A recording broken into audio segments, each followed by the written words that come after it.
Kashmir peoples conference के chairman Sajjad Ghani loan ने उमर अब्दुल्ला हुकूमत के डिप्टी चीफ मिनिस्टर पर कश्मीरी अफसरों के साथ बदतमीजी से पेश आने का इल्जाम लगाया है। सज्जाद गनी लोन ने कहा है कि मौजूदा सरकार लोगों से किए वादे पूरे करने में पूरी तरह से नाकाम रही है और अपनी नाकामियों को छिपाने के लिए सरकारी कर्मचारियों को टारगेट किया जा रहा है। उन्होंने कहा कि अफसरों के साथ बातचीत करने का डिप्टी चीफ मिनिस्टर का तरीका किसी भी हाल में तहजीब के दायरे में नहीं आता और कर्मचारियों को ऐसी बदतमीजी कभी बर्दाश्त नहीं करनी चाहिए।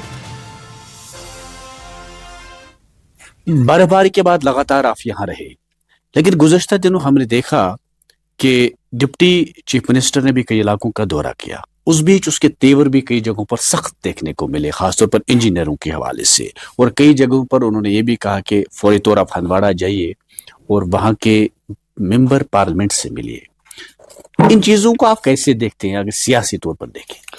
देखिए, मैं आपको पहले बताऊं, जहां तक स्नो क्लियरेंस का मामला है, आपने बता दिया कि हंदवाड़ा का, इसमें मुझे लगता है कि यहाँ के ऑफिसर्स का बड़ा अच्छा रोल रहा और जो एमएलए ऑफिस था उसका कोऑर्डिनेशन था। जो हमारे यहाँ लगभग नौजवान और बुजुर्ग मिलकर 10-20, आप यकीन मानिए पूरी रात वो यहाँ ऑफिस में बैठे हुए थे और ऑफिसर्स ने बहुत अच्छा जो है रिस्पांस दिया, प्यार मोहब्बत से बात हुई।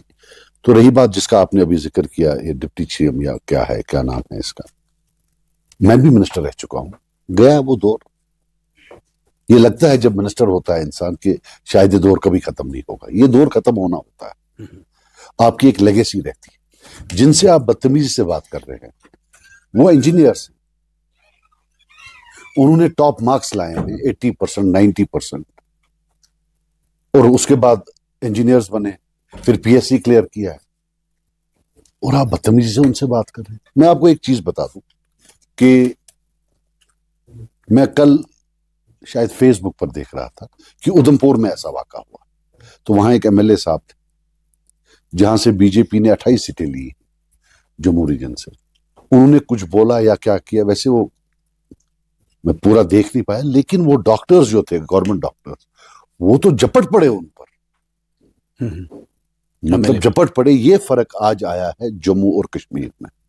कश्मीर का ऑफिसर जो है वो बदतमीजी के लिए, कि कोई भी आएगा बदतमीजी करेगा, ये बात नहीं कर पाएगा, करेगा तो इस पर एक्शन होगा।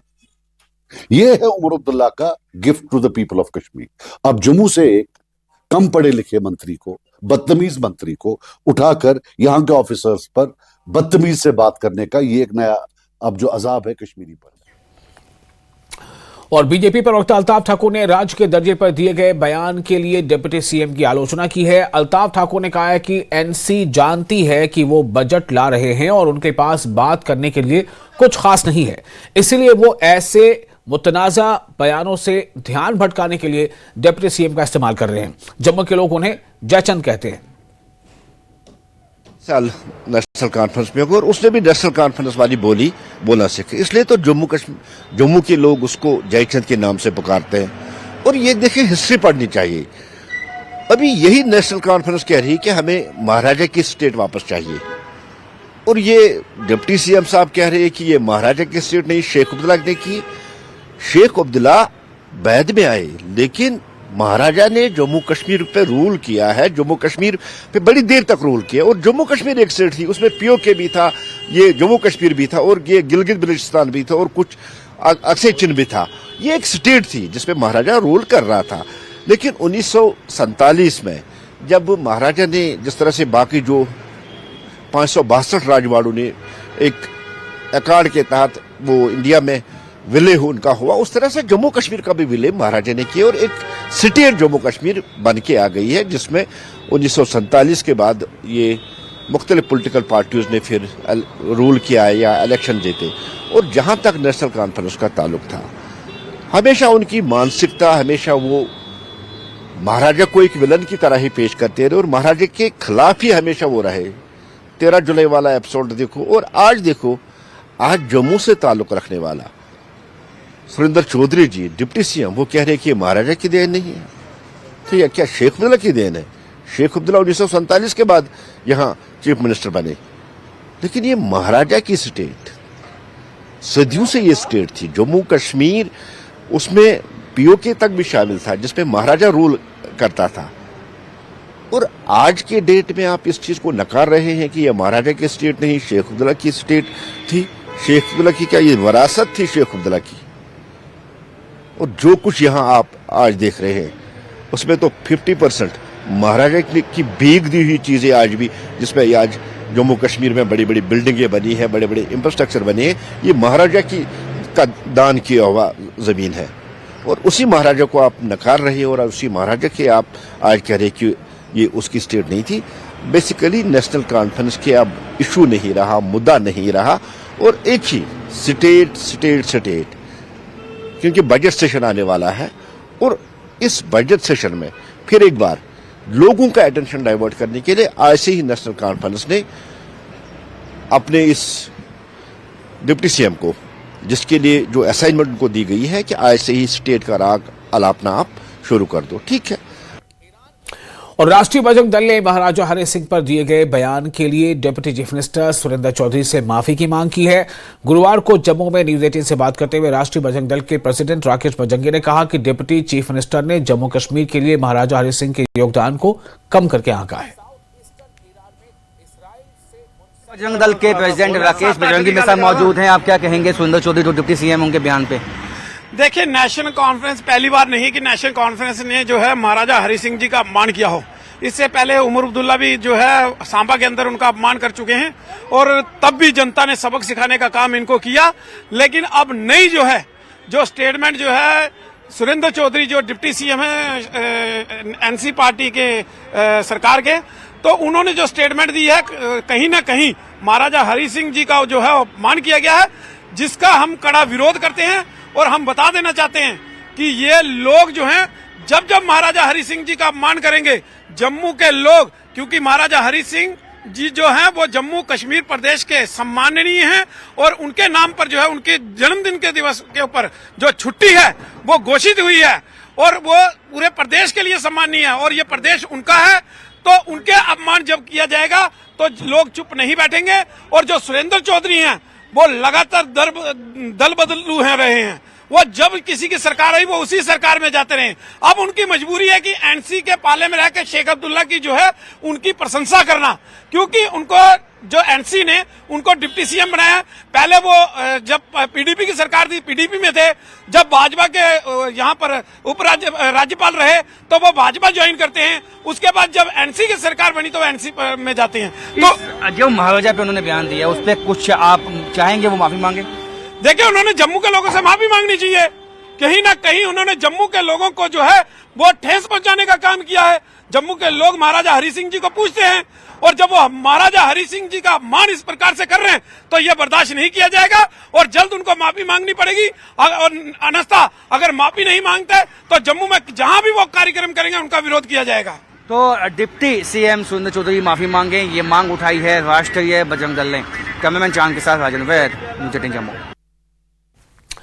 और शोपियां विधायक शबीर अहमद कोले के हाल में दिए गए बयान के बाद कश्मीरी समाज की ओर से विरोध जताया गया है। समाज के लोगों ने इस बयान को दुर्भाग्यपूर्ण बताते हुए कहा है कि इस तरह के वक्तव्य समाज में भ्रम और असंतोष पैदा करते हैं। कश्मीरी समाज के प्रतिनिधियों का कहना है कि जिम्मेदार पद पर बैठे जनप्रतिनिधियों को बयान देते समय संयम और संवेदनशीलता का परिचय देना चाहिए। उन्होंने आरोप लगाया कि इस प्रकार के बयानों से सामाजिक सौहार्द को ठेस पहुंचती है और आम जनता की भावनाएं आहत होती हैं।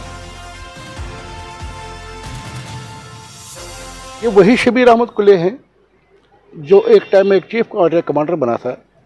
उसके बाद जो लोग इसके पीछे पीछे घूम रहे थे, फिर पलटी मार के इसने उन्हीं लोगों को मारा है जब ये इख्वान में घुस गया था। आज ये हमारे एक माननीय बन गए जिसने हिंदुस्तान के आइन के तहत ओथ ले ली, फिर भी ये बोलता हम हिंदुस्तान के पैट्रियट। अगर हिंदुस्तान पक्का पैट्रियट है तो 90 में क्या था ये? मैं आज इसे सवाल पूछना पड़ा, 90 में क्या था ये? तो आज ये हृदय परिवर्तन कैसे हुआ? नंबर 2, इसे बोला पीएम पैकेज एम्प्लॉय की। पीएम पैकेज एम्प्लॉय कितने आज तक मारे गए? क्या कभी इसने कंडेम किया उन चीज़ों को? किया इसने कभी कंडेम? पीएम पैकेज एम्प्लॉय आज की डेट में भी अपना कफन बांध के निकले हैं, वहाँ पर सर्विस देते हैं।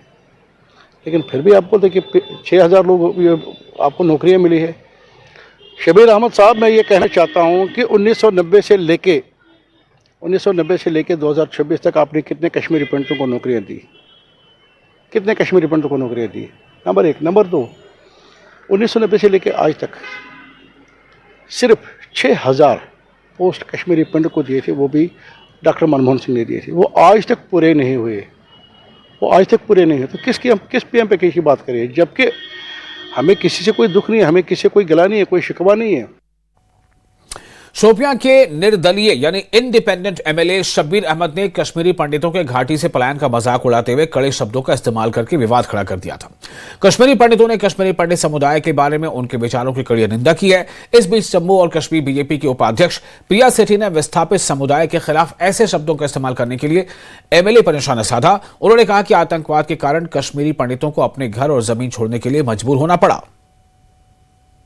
ले हैं इंडिपेंडेंट एमएलए हैं शोपियां से, उन्होंने न्यूज़ 18 से जब बात की तो उन्होंने बहुत ही सीरियस एलिगेशंस कश्मीरी पंडितों पे लगाई। उन्होंने कहा कि वो अपनी मर्जी से यहाँ से कश्मीर से निकले हैं, ऐश की ज़िंदगी गुजार रहे हैं, उनके कोई वो हर चीज़ अयाश मतलब एक तरह से एंजॉय कर रहे हैं, एंजॉयमेंट की ज़िंदगी गुजार रहे हैं, और ये भी कि फैसिलिटीज़ उनको सब कुछ मिल रही हैं। वो एक तरह से गद्दार भी हैं कि वो कश्मीर से निकले, उनको किसी ने निकाला नहीं था। कश्मीर में मुस्लिम भी मरे हैं, अगर वो कुछ लोग मरे हैं तो उनको भागना नहीं चाहिए था। मुझे लगता है बहुत ही इररिस्पॉन्सिबल सा बयान जो है एमएलए साहब ने दिया है। वेदना और संवेदना उस परिवार से पूछो जो अपना पूरा घर छोड़कर वहां से निकला। 1990 में एक डर का माहौल जो बनाया गया, एक आतंकवादी घटनाओं का माहौल जो बनाया गया वहां पर, और प्लान करना, मुझे लगता है एक बार वो करके देखें, फिर उनको महसूस होगा कि वहां से निकलना किस तरह से दर्दनाक होता है और कहां पे परिवारों को सेटल किया जाता है। वो जो संपन्न परिवार थे आके यहाँ टेंटों में रहे और अपने गुजर बसर किया, खौफ की वजह से जो आतंकवाद ने वहां पे रचा, और खासकर जो किलिंग्स होनी शुरू हो गई थी एक के बाद एक। आप देख रहे थे कि कितने महान लोगों ने जो है, और अच्छे पोस्टों पे बैठे हुए जो कश्मीरी पंडित थे, उनका जिस तरह से किलिंग शुरू हुई, उस किलिंग के खौफ को अगर रोकना चाहिए था, उस समय इन लोगों को रोकना चाहिए था। उस समय हर एक मुसलमान भाई को बाहर आके उस चीज को रोकना चाहिए था, लेकिन वो नहीं रुके, वो अपने घरों में दुबक के बैठे रहे। और आज इस तरह का बयानबाजी देना कहीं ना कहीं समाज के लिए भी एक मुझे लगता है कि ऐसा लगता है जैसे बैंकक्रप्सी है उनके दिमाग के अंदर। वो उस दौर को भूल गए हैं जिस दौर से निकलकर कश्मीरी पंडित अपना घर छोड़कर जो है पलायन करके आए हैं।